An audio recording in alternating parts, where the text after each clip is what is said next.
natives that there's a were dollar allied wager to the Spanish, but for their water, arrows just but bounced they harmlessly probably off thought the it English makes you better arrows, at so diamond they really too. weren't taking Why advantage is of this the that. case? I And mean, you the got town to had use fought water and for a less than while sent diamond. word to them. The answer is As no. the Drake But focused all of his at the fire on margin, the fort, where we are bombarding right it now, from sunup until this is a place where sundown. water is very abundant. After the This is sunset, cities all over every the place. soldier Places manning where their water gun is abundant. batteries fled in the And night.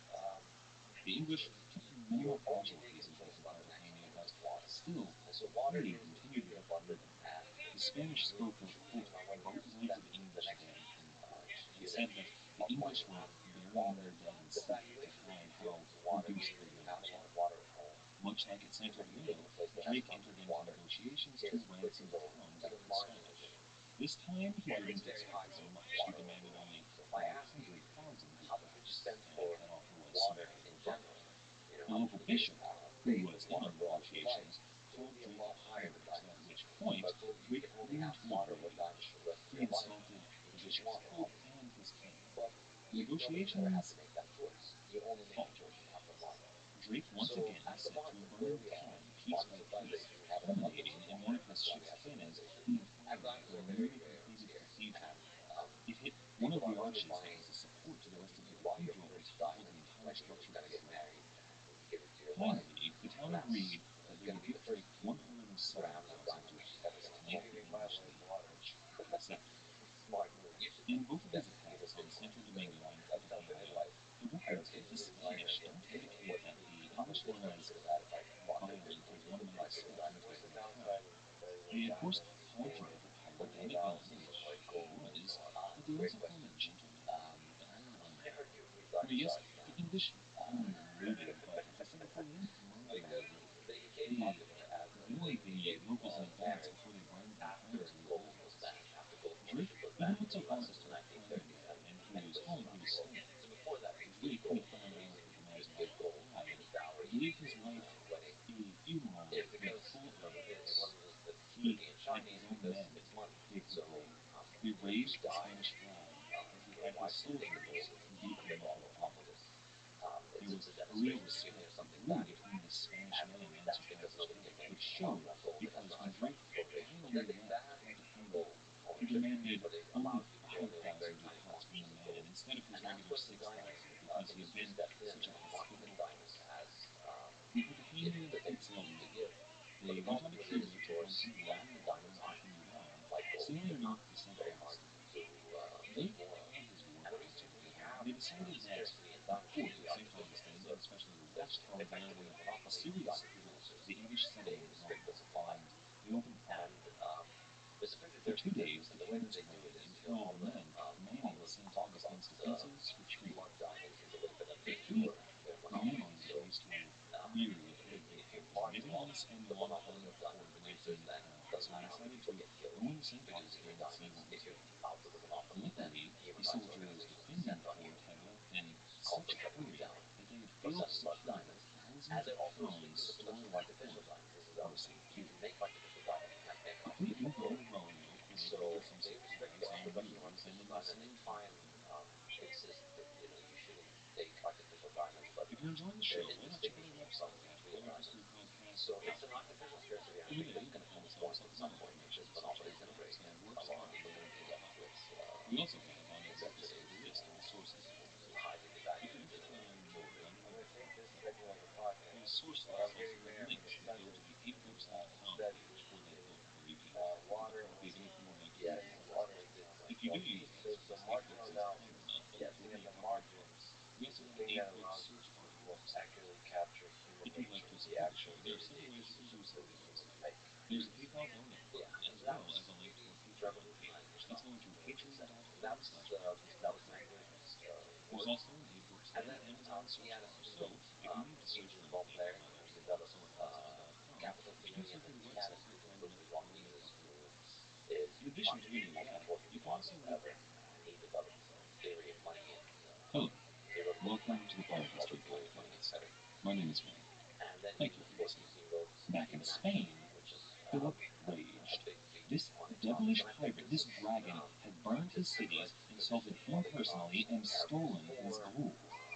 In the Low Countries, his heir to Queen Elizabeth had installed her former lover, Robert Dudley, the Earl of Leicester, as the de facto king. Had his assassination of William of Orange been completed for naught?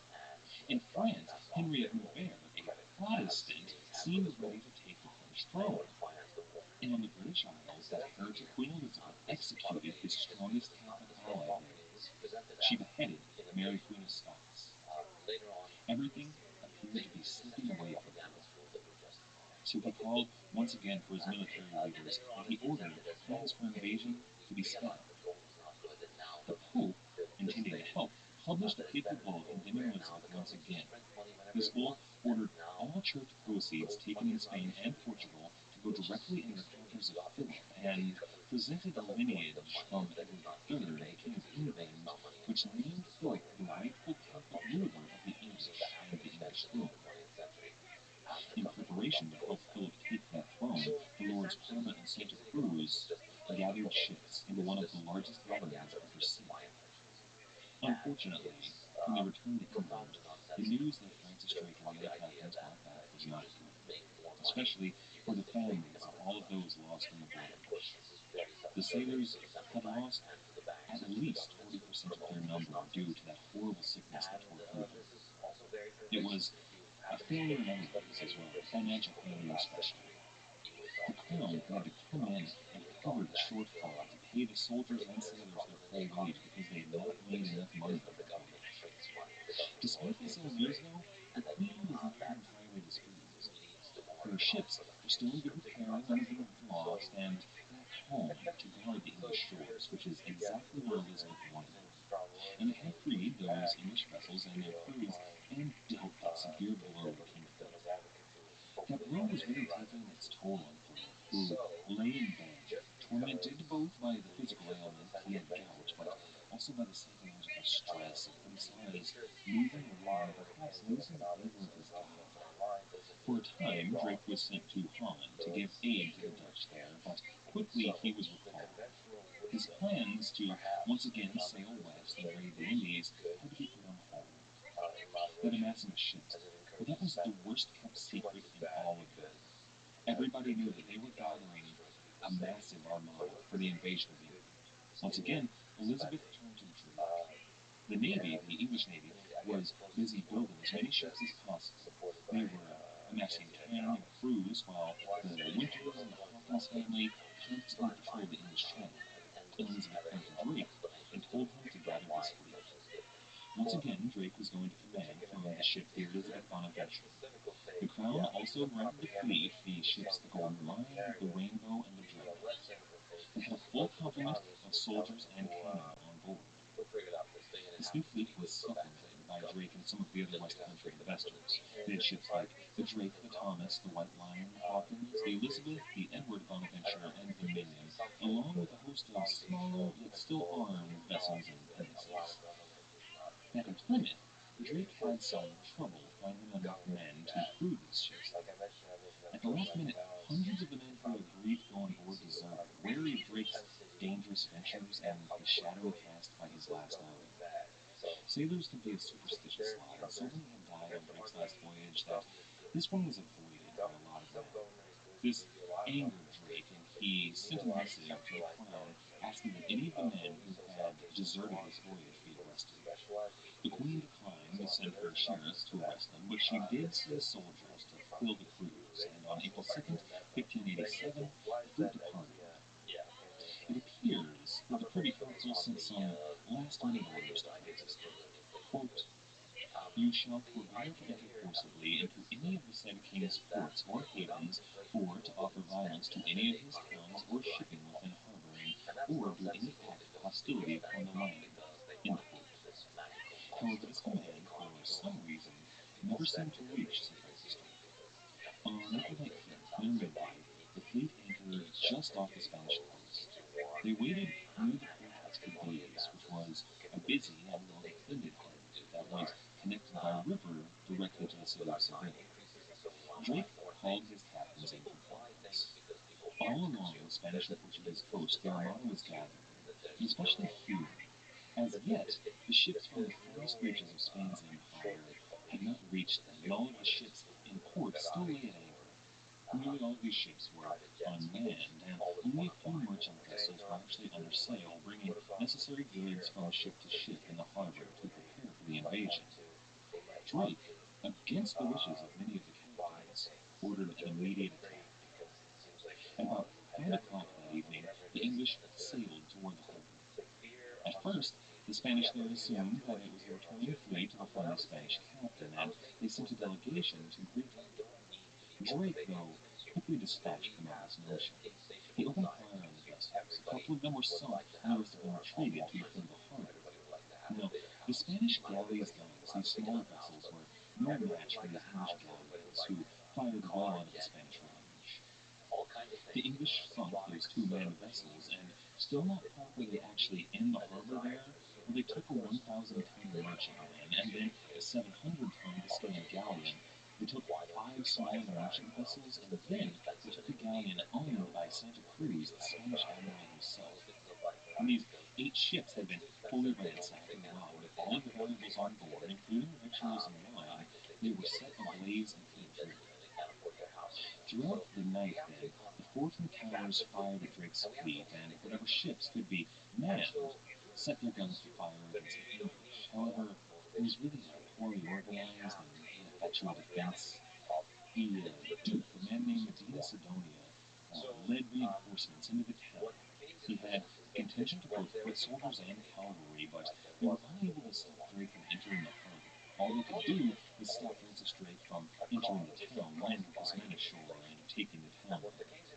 At dawn, the fleet sailed into the harbor after these.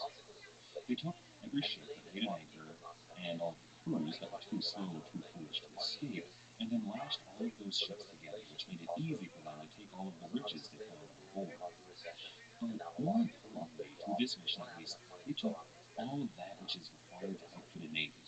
They took rope and tackle and tar and lumber and sail and any navigational instruments they may find.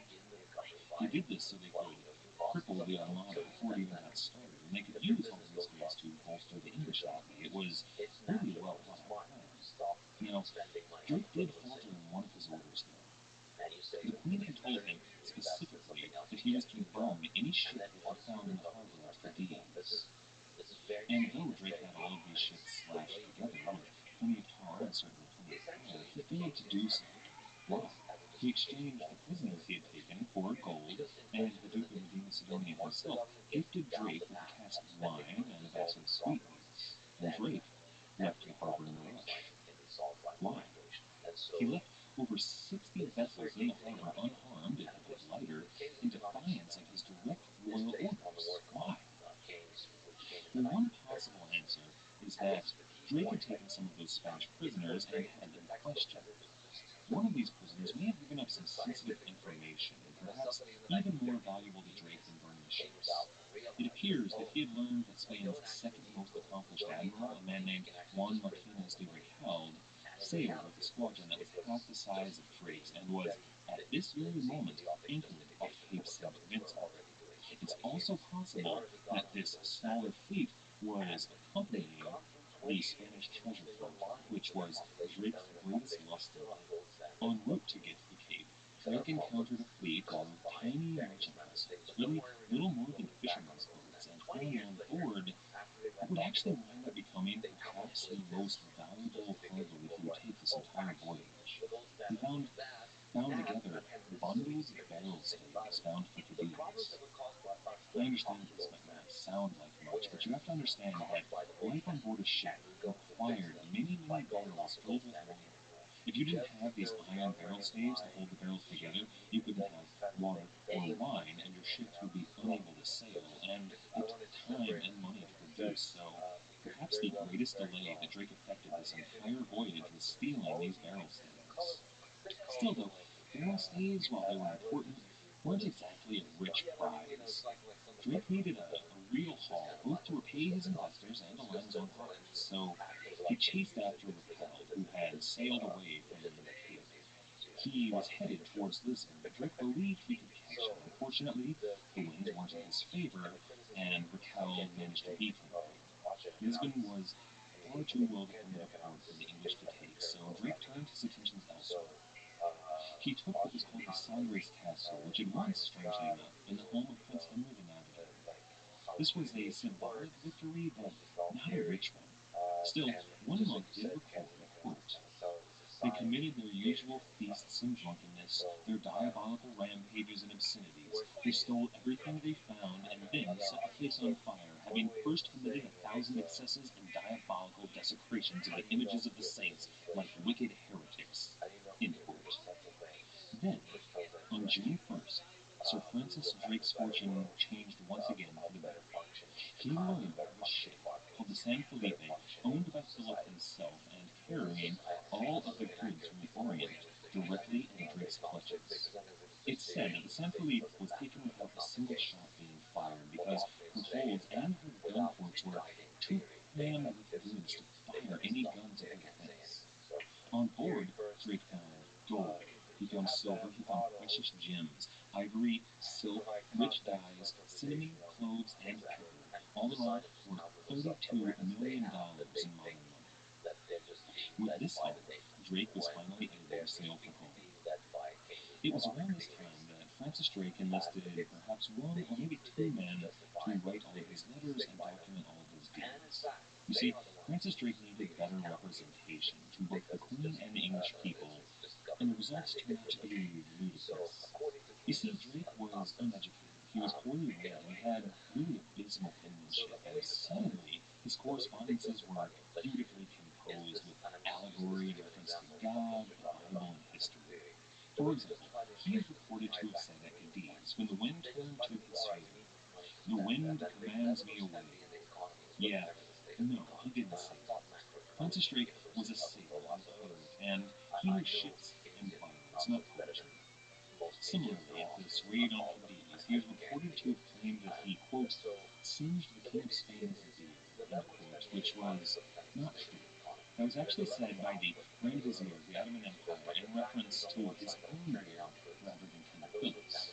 Now, this new eloquent correspondence may have actually helped Francis Drake, though when he returned to London, he found himself out of favor with the Queen, at least in official record, and defended some of his decisions on the raid on Cadiz.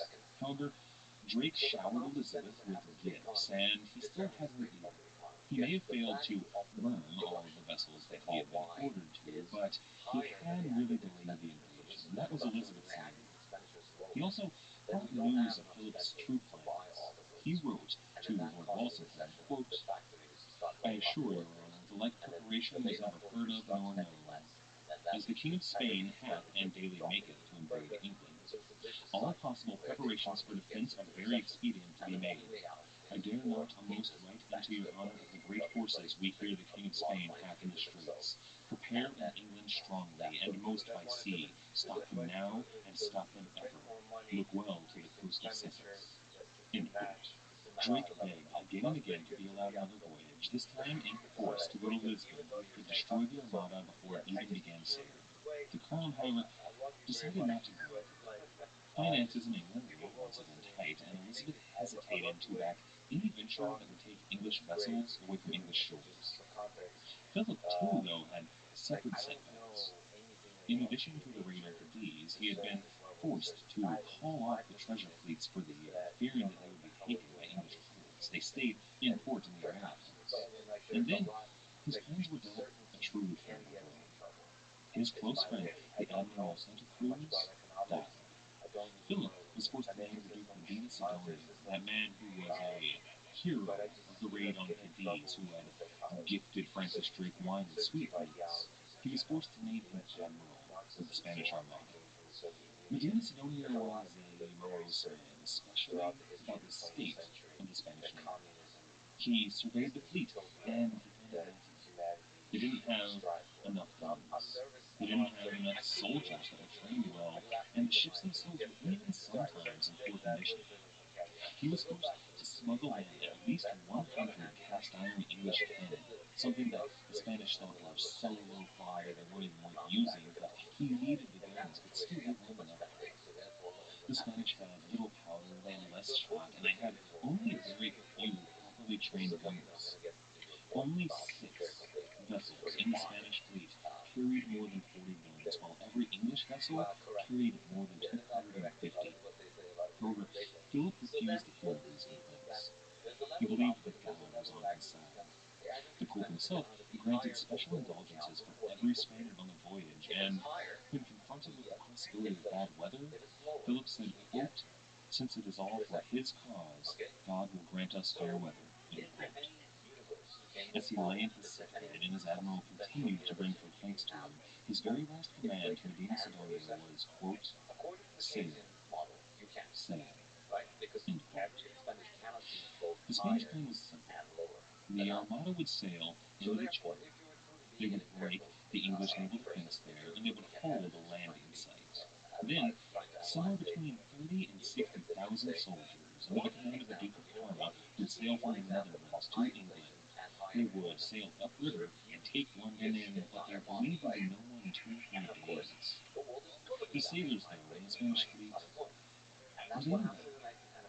As the Spanish Armada was preparing to sail, one sailor wrote, quote, "Things hang in the balance. Please, God, let the events be for His cause, and may He assist us, as is so necessary." End quote.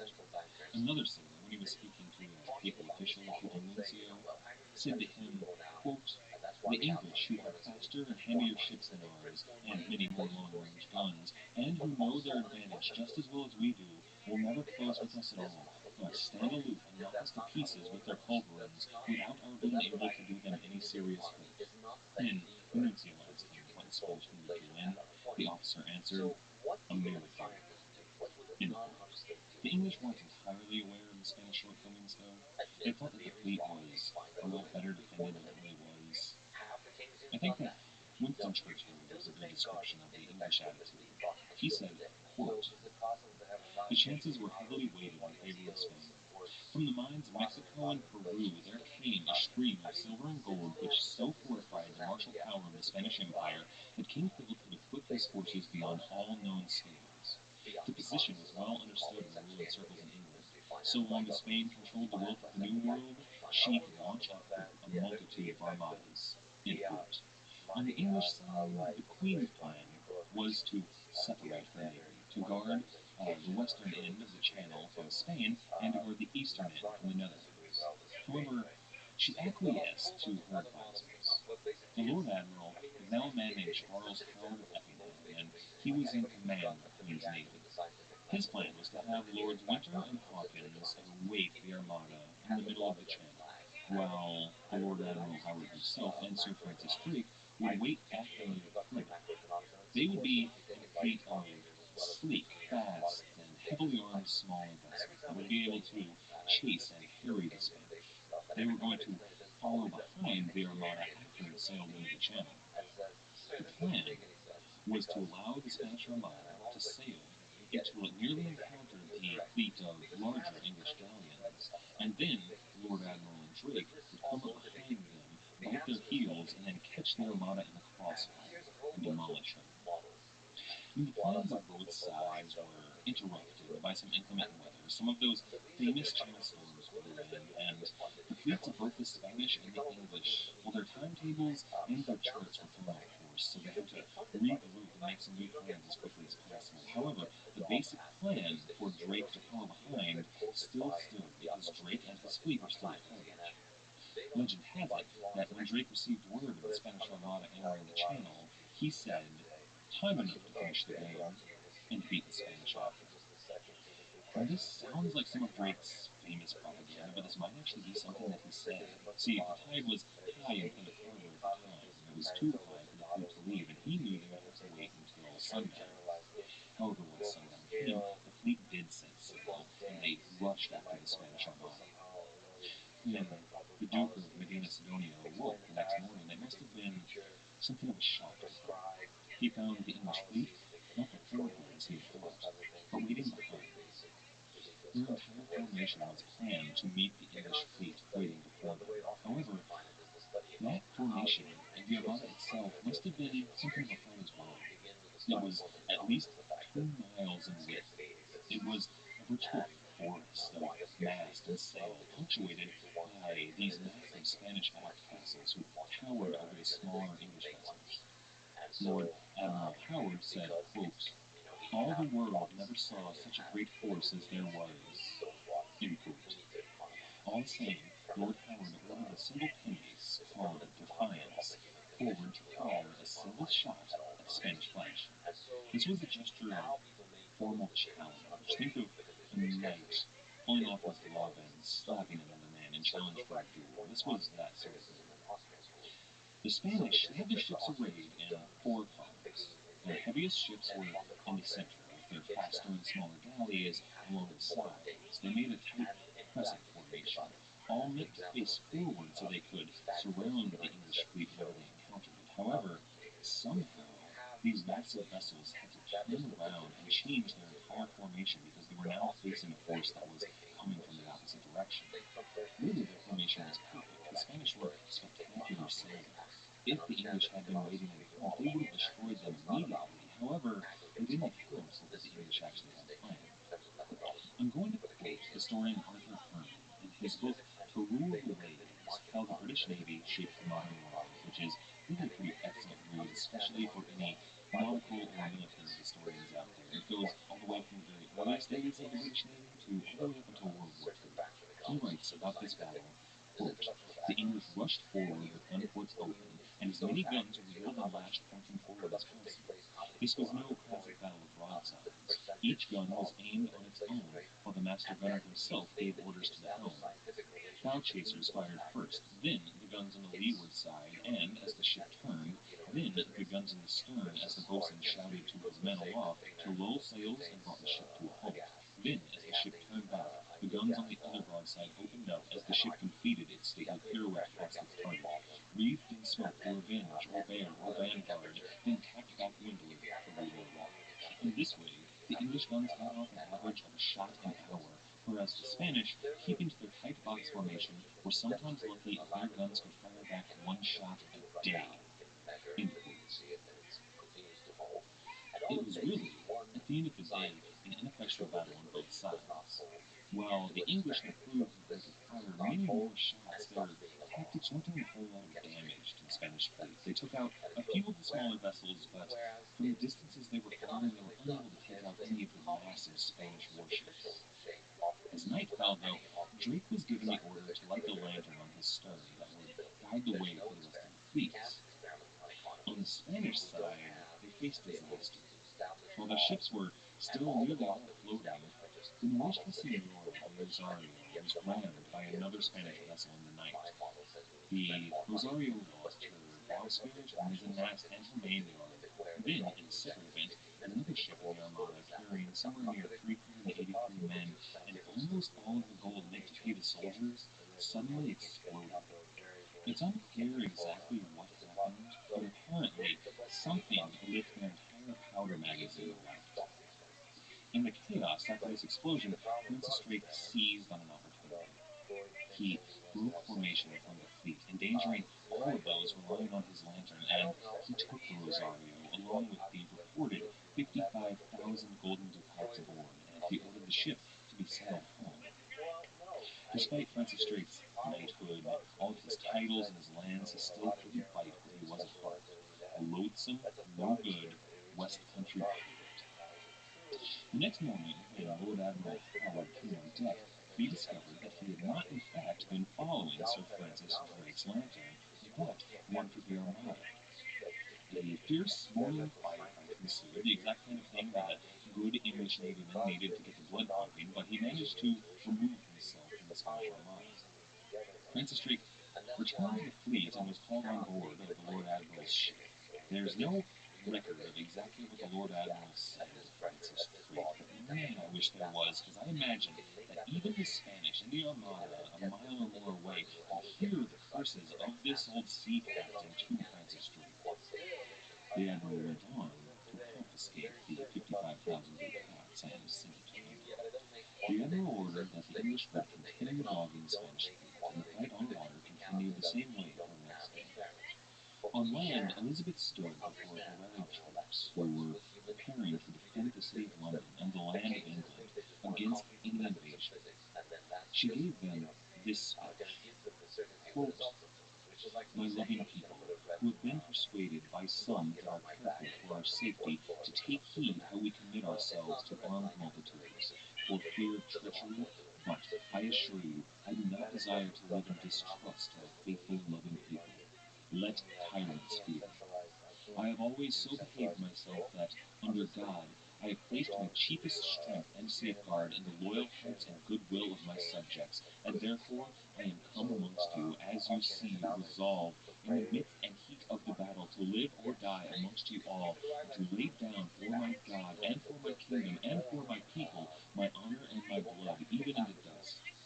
I know I have the body of a weak and feeble woman, but I have the heart and stomach of a king, and of a king of England too, and think foul scorn that Parma or Spain or any prince of Europe should dare to invade the borders of my realm, to which, rather than any dishonor shall grow by me, I myself will take up arms. I myself will be your general, judge, and rewarder of every one of your virtues in the field. I know already through your forwardness you have deserved rewards and crowns, and we do assure you, in the word of a prince, they shall be duly paid you. End quote. Imagine her surprise, as well as the surprise of Admiral Medina Sidonia, when none of those troop ships arrived. Perhaps Elizabeth wasn't so surprised after all. The troops had never even left port. The sea beggars had sailed south, swooped in, and halted any part of Parma's southern sea. It was here that the Spanish Armada knew they were lost. On the third day, short on food, shot, powder, and soldiers, the English finally closed ranks and opened fire. Finally, the English had formed their line of 300 yards, which would become the naval policy for firefights for centuries. They sank dozens of Spanish vessels, but still the Armada stood in tight formation. The English captains began to worry. Despite their superior battle skills, how could they defeat that Armada? So, after nightfall, 8 smaller English vessels sailed silently forward toward their Armada. Their guns were charged fully to the muzzles. Their decks and their holds were filled with pitch, tar, and hay, anything that would burn. The Spanish saw these ships primed to explode and burn any vessel nearby, and they all managed to escape unharmed. But in this attempt to set the Spanish Armada alight, it broke their formation, and finally, the English were able to attack. The English closed in. This was the beginning of the first great naval engagement in modern history. A total of 200 ships fired bravely, even recklessly, in a fight for their lives, for their homes, and for their countries. The Spanish never backed down. Each of the ships fired until they were out of powder and shot, and then they would sail towards the English vessels, grapple that ship, and do hand-to-hand combat with the men on board, either dying or taking the ship. But still, the Spanish were outmatched. The English ships were too well armed and too fast. The air in the English Channel was filled with smoke, the deafening sound of cannon, and in the interim between shots, the screams of the dying. Any vessel worth her salt was coated in splinter and tattered sail, amidst the gore of men without arms and legs and heads. The seas were covered in a sheen of dead bodies, broken ships, and blood. A storm rose, bringing in clouds and fog to mingle with the smoke from the battle. And in that moment, the Spanish Armada set sail and fled. Perhaps Philip was right, in part. He said that God would send them fair weather, and when the Spanish Armada was nearly lost and completely destroyed, a storm came in and saved them. Their odyssey was not over, and the trip back to Spain was going to be extremely difficult for these men, but many still made it home, more than would have had that storm not blown in. The English didn't believe that this was the end of the invasion. However, it was. The Spanish had fled, there were no troops coming from the Netherlands. The English had won the day. Now this undeclared war between Spain and England, though, it would continue. The 80 Years' War, the conflict for Dutch independence, that would continue too. And the hatred between Catholics and Protestants in Europe would continue for centuries. Queen Elizabeth, King Philip, and Francis Drake would continue their dominance. But this is a suitable place to stop. The Armada's defeat marked a turning point in the world. It showed the world that Spain was not all powerful, and it opened up the ambitions of all of the colonial powers in Europe. It was by no means the end of the Spanish Empire, but it marked the beginning of their decline, and it marked the dawn of the British Empire, and the colossal power struggles that would continue for centuries, and really, we're still fighting to this modern day. This Spanish Armada's defeat showed the world that the future would not be won by soldiers on land or on horseback. It would be won by sailors and battleships. Elizabeth would continue her rule for years and rule over some of the most prosperous times in English history. Elizabethan England would bring us an English Renaissance. It would bring us Shakespeare and the birth of the modern English language. It would see a shift in English culture towards a more free, open, and democratic society. So Francis Drake was far from done. He continued to sail, and his legend continued to grow. He sailed again and again, back to Spain and the Caribbean, never ending Drake's war, his personal conflict with the Spanish. When he passed away at Portobello, at the end of a difficult voyage of raiding and piracy, at 4 a.m., January 28, 1596. And with him, we're going to leave the Elizabethan age behind.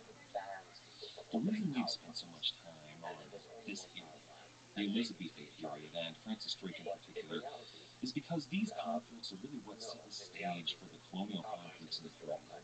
And Francis Drake, more than anyone else, showed the world that a single man with a sleek, small, fast ship filled with guns and manned by a loyal crew of people with insufficient morals would be able to challenge the empires of the old world and make themselves rich and powerful men. His was really the story that all pirates in the years to come would see and believe that they could make a reality. He was the goal that men such as Henry Avery and Edward Teach were, well, that's what they wanted to be. They wanted to be Francis Drake, a man who was a patriot fighting for his country and using less than scrupulous means to achieve it. They also wanted to fill their pockets, which was something that Francis Drake did extremely well. In the end, Francis Drake stole in modern dollars $115 million worth of Spanish loot. This makes him, according to Forbes magazine, the second most successful pirate in history. Next time, we're going to take a jump forward. The politics of Europe are going to go through a lot of upheavals, but most of that is relatively unimportant. We'll talk about the big stuff, but we're going to start focusing on another of the most successful pirates in history. A man who graces the front of many bottles of cheap rum, Captain Henry Morgan. If you're enjoying the show, why not check out our website at piratehistorypodcast.com. Over there, you can find some supplemental information, such as maps and works of art relating to our topics. We also have on every episode a list of the sources used. If you're interested in learning more about any of the topics that we cover, those source lists also have links that go to the 8books.com page for that book, where you can pick up a copy of anything you'd like to read more about. If you do use that service, 8books is kind enough to throw me a couple of bucks. We also have an 8books search bar on the website. If you'd like to support the show, there are several ways you can do so at the website. There's a PayPal donate button, as well as a link to our Patreon page. That's going to patreon.com/piratehistorypodcast. There's also an 8books and Amazon search bar, so if you need to search for anything on either 8books or Amazon.com, if you do so through the website, they're kind enough to throw me a couple of bucks. In addition to any of that, you can also leave a review on either iTunes, Stitcher, or Podbean, all of which we have links for at the website. Doing this really helps get the podcast noticed, and we really appreciate it. Once again, and most importantly, thank you for listening. Thank you for listening. Thank you for listening. Thank you for listening. The question is, is there a domain in which the free market gets itself into trouble? So this theoretical view is that the point of the free market is it doesn't, if there's trouble, that's a signal, and we respond to that signal, and we respond appropriately to make, we try to maximize happiness. The question is there a local optimum that free market gets stuck in, and you need governments to represent the broader scale of the people who get I think the fundamental problem here is the idea that there is a feedback mechanism when there is coercion in one party. Well, when one party can employ coercion and the other one cannot. So in other words, I'm going to put a gun to your head, I'm going to take your money, and I'm going to use it to buy more guns for me to put against your head. But somehow, you're going to put a paper in a box, and that's going to deactivate my guns. Well, it also requires a push and pull, a little bit of tension, a little spice in a relationship. I think, guns to the head, that's no good luck to anybody who's going to be dating you. Putting guns to people That is comfortable to a relationship. all jokes. But yes, I mean, people don't often think of it as guns to the head, as government and the military as guns to the head. But that is, so there's a libertarian perspective, because ultimately when you turtles ugly die,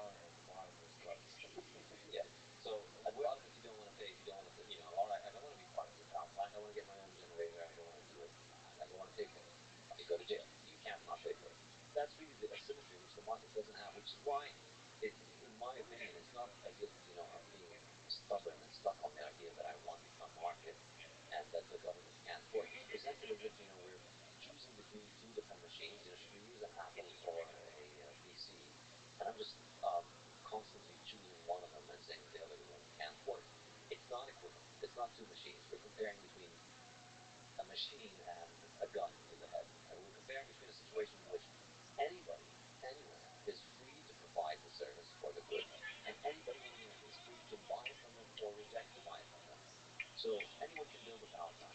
Anyone can succeed in it. Anybody can fail at it. Anybody can build it in a way that I can choose to take part in or not take part in.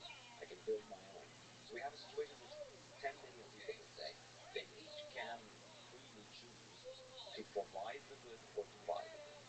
That cannot be considered an alternative on an equal footing to a situation where one person or one entity gets to decide for everybody, and those who disagree go to jail. So the problem is that the alternative to governments is other large successful entities that have humans in them. And human nature is such that there's corruption, manipulation, and so on. I think free market depends on the honest communication of information as widely as possible so people can make great rational decisions. But my fear is, and what the propose is, that in general there's manipulation, whether it's government, whether it's companies. They're going to manipulate. They're going to try to do propaganda. They're going to try to manipulate you, deceive you, shut down competition by playing games, human games of different kinds, and sometimes even meaning well. Like everybody thinks they're doing good and they're actually doing evil. So how do we prevent the worst of human nature coming out in a free market as well? By not giving the worst of human nature a monopoly on violence in the institutions of government. That little inkling of coercion, that little bit of asymmetry creates a gigantic ripple effect of asymmetry in your view. Yes, and it ends up just being the place where, corporations, individuals, free market, they can't coerce without the resort to government. So, you think about all the examples of corrupt corporations doing bad things, it's always because they have certain privileges from governments. Because, as it exists, Coca-Cola, McDonald's, all these giant corporations, they can't do anything to me without government. They can't take any of my money, and they can't force me to buy their stuff. And so it doesn't matter to me. So if Coca-Cola is corrupted, that's a problem for Coca-Cola customers. That's a problem for Coca-Cola shareholders. It's a problem for anybody who deals with Coca-Cola. But as somebody who doesn't drink their stuff and isn't a shareholder, I have absolutely no interest in what happens. They can all go bust tomorrow, and I don't care. I don't buy their product, and and I'm not a shareholder. So in this situation where you choose to voluntarily associate with people, and you only give your money to people you want to voluntarily give the money to, so you either buy their product or invest in their production. In that situation, the only way that a company can get my money is if they build a product that I value, or if they convince me that they are going to use it in a way that's profitable. And I may be wrong. I may invest in a company that fails, or I may invest in a company that turns out to be fraudulent. But that's my fault, and it's my fault that I gave them my money and they turned out to be scoundrels. But it's a totally different problem when we make it mandatory. It's violence. It's a crime to put a gun to my head and force me to subsidize companies and force me to come at certain conclusions. Do you find an interesting distinction in Richard's analysis between anarchism and libertarianism? So this particular use of violence, this last resort, this policing force that libertarianism is okay with, and anarchism is not okay with. So basically, nation states that keep you safe from the worst of war. Yeah, I think to be more accurate, the distinction between anarchism and minarchism. I think libertarianism is kind of a vague term that can encompass both. Means a lot of things. Okay. Yeah, but on the Karl Marx to Michael Malice spectrum, where do you? No, full anarchy. You're full anarchy. Yeah, full anarchy. I mean, I don't find any justification for the use of force, and I think recently perhaps maybe I'm getting old, maybe I'm getting senile, maybe I'm getting wise, who knows? But I'm beginning to become more sympathetic to monarchy. So I'm an anarchist. Monarchy. What is that? King. Oh, monarchy. Yes. And I think. Are you joking or not? No, I'm not joking. And I think, I think, morally and intellectually, I'm an anarchist. But what the reality is, we find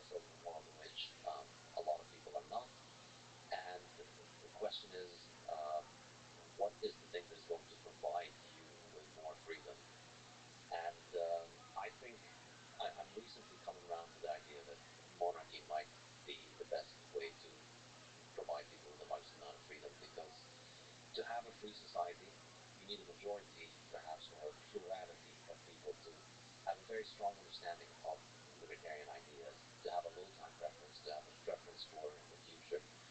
So you need a majority of the population to not decide to go and do something insane in order to continue to have a free society. When a respiratory illness comes along, unfortunately, the last couple of years showed that the vast majority of people are going to freak out and lose their mind and support whatever their stupid TV tells them to support. And there's always a current thing, and the media is always telling you that we need this current thing as an excuse for more and more government power and more government coercion. What's the role of kings in that case of a monarchy? What's the role of a leader?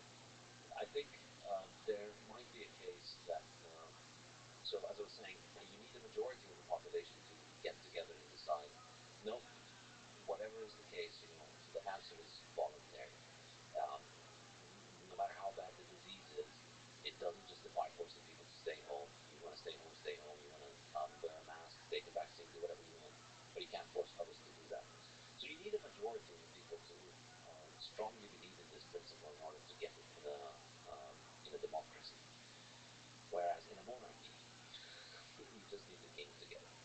And I think the reason kings are more likely to get it is that kings have a low time preference where they think about things for many generations, whereas in a democratic system, your president is likely only going to be there for 4 years or 8 years or 10 years or 5 years or whatever it is. So the only way that, all humans are self-interested, so the only way that your president in a democracy can provide for themselves is to maximize the amount of exploitation that they can do of the population during their brief stint. And then when he's out, you get a new one, and then that one wants to start all over again. So every 4 years you get a new model. With monarchy, you sign up for a multi-generational subscription to the same family. And when they have the security of knowing that, his great-grandson's going to be taking money from your great-grandson, suddenly his interest and yours align, because they both want your great-grandson to be prosperous and have enough money for his great-grandson to take. So it's a monarchy with a tiny government. So yeah, so anything required to really provide for a free market, so for maximize individual freedom and the freedom of the economy. Yeah, and if I were king, highly unlikely to ever happen, but I think if you look historically, the dynasties that have succeeded have lasted for a long time. The key thing that they managed to do is to basically be libertarian. The key to being a good king is to just leave people alone, let them do whatever they want, don't rob them too much, or rob them as little as possible, or maybe even don't rob them. And as a king, use your power only to punish people who aggress against others. Don't use your power to enrich yourself and enrich your friends. And that's really, like, if you look at smart kings, this is what they do, this is what they teach their children. And the cycle of kingdom is that, the first king understands this, builds the empire, and the first couple of generations, they get this, and the society is free, the economy is free, and because of that, there's peace and prosperity. But then over time, the next generation of kids become a lot more high time preference. They haven't worked hard. They don't understand the meaning of hard work, so they become more likely to engage in destructive behavior. So raise taxes, pass laws that require people to do things even when they're not hurting anybody, and that ends up basically eventually destroying the kingdom. Of course, power corrupts. Yes. So you have to kind of create human institutions that prevent you as a king or any kind of leader from so going back on the original promises and the purposes of your position. Yeah. And then using tools of technology and communication to distract the populace while you expand the power. Exactly.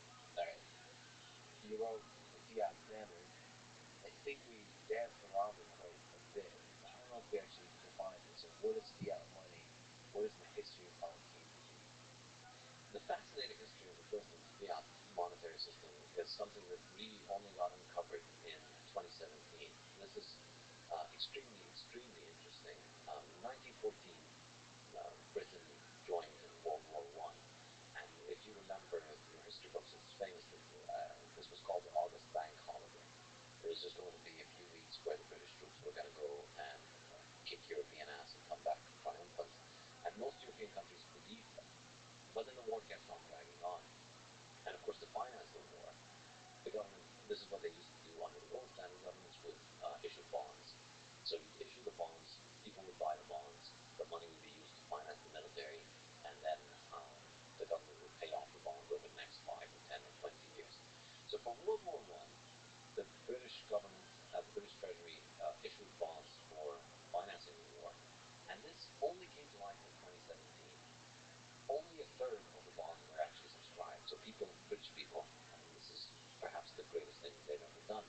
They decided fighting a war in Europe is just not my ideal way of investing my capital. It's a stupid thing. Why should I go and fight? Because the Austrians and the Germans and the Serbians are at each other's throats.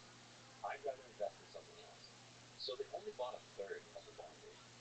And then the astonishing thing that happened, which really set the tone for the next century of war, murder, Keynesianism, and theft and inflation, was that the Bank of England went and got two of the high-ranking officials in the Bank of England to buy the other remaining outstanding two-thirds of the bonds under their own name with a line of credit from the Bank of England. So it wasn't their own money. But they took money essentially from the Bank of England, bought two-thirds of the bonds that financed the war.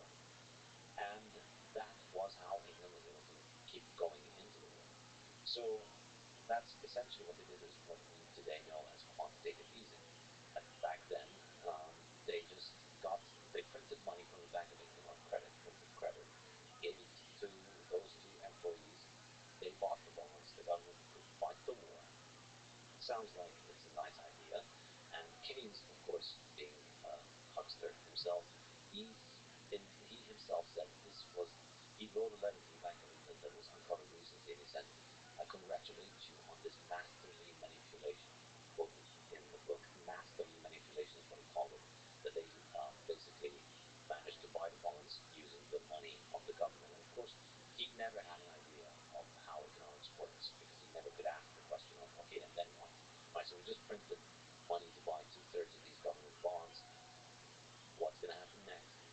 What could go wrong? Not a question Keynes would ask, that's obviously, because their jobs depend on not thinking about what's supposed to go wrong. So just a quick question about war, and as somebody who's been nonstop reading, thinking about the wars of the 20th century, and thinking that most of those wars were unjust, unethical, and destructive. Um, how would you finance a war? So ideally, you don't. No, I mean, of course, there are sometimes you want to fight for self-defense. Yeah, but you finance it, taxation or bombs. the people really need to want the war, not just with their voices, their thoughts, their tweets, but their actual financial investment. Put up the bullets and the cost of the bullets and the bodies. So their life and their financial well-being. That's how it was under the gold standard. Because under the gold standard, the government couldn't print gold, and so they had a budget. They had a certain amount of gold, and that wasn't just they couldn't infinitely increase it. They couldn't tax their population at will, and it's very difficult to take money from people. You need to go knock on doors and search everybody's home, see where they're hiding their gold. It's very complicated. On the other hand, when you gave them paper money, which is what the case was in 1914, you could take their wealth just by printing the money. And that's what changed everything when it comes to war. That's why the 20th century was the century of total war. Because under the gold standard, governments fought until they ran out of their own gold. Under the fiat standard, with paper money, with credit money, governments fought until they ran out of liquid wealth in the hands of all of their citizens. So let's find flaws in this thinking. If there's any, okay. There's a lot of pacifist type of thinking. In World War II, as Hitler was expanding and expanding, Hitler framed himself as a victim of the past, of history. He never attacked anybody. Everyone was always threatening to attack him, and the narrative keeps expanding. He keeps sweet talking with his charisma all the countries around him. sort of embracing pacifism, stay out of the war until the war is at your doorstep. So France, just very suboptimal military strategy from the perspective of many European nations in response to Hitler. They were basically hoodwinked by his word. So then there's Churchill, Winston Churchill, who steps up and says, perhaps irrationally, from some kind of economics perspective, saying we're not going to back down. We're going to fight Germany. And perhaps that step alone is one of the biggest reasons that Hitler failed in his expansion. That decision to fight back, what's the right way to do that? If you're Winston Churchill, what's the right way to do that? If you're to fight back evil when violence is required. Now, you could argue that that no war is just, that there is such a thing as a just war index, and a lot of people argue if there is a just war in the 20th century, it's World War II. So how would you fund for Britain the war? Would you require Winston Churchill to convince the populace, like, don't fight until they're fully convinced that this is the right thing to do? You can't just make a decision for them. You have to convince them fully so that they give their life and they give their money to support the war. Is that the right way to do it? I think so. And I think when you have a true threat or a true evil and a true force that people really do think is genuine, you don't need to convince them. I mean, when it's real, people will want to fight and people will want to pay to fight. And I mean, I think, though, on this particular example, I think, the best way to fight Hitler is to have not fought World War I and not take out the Kaiser of Germany.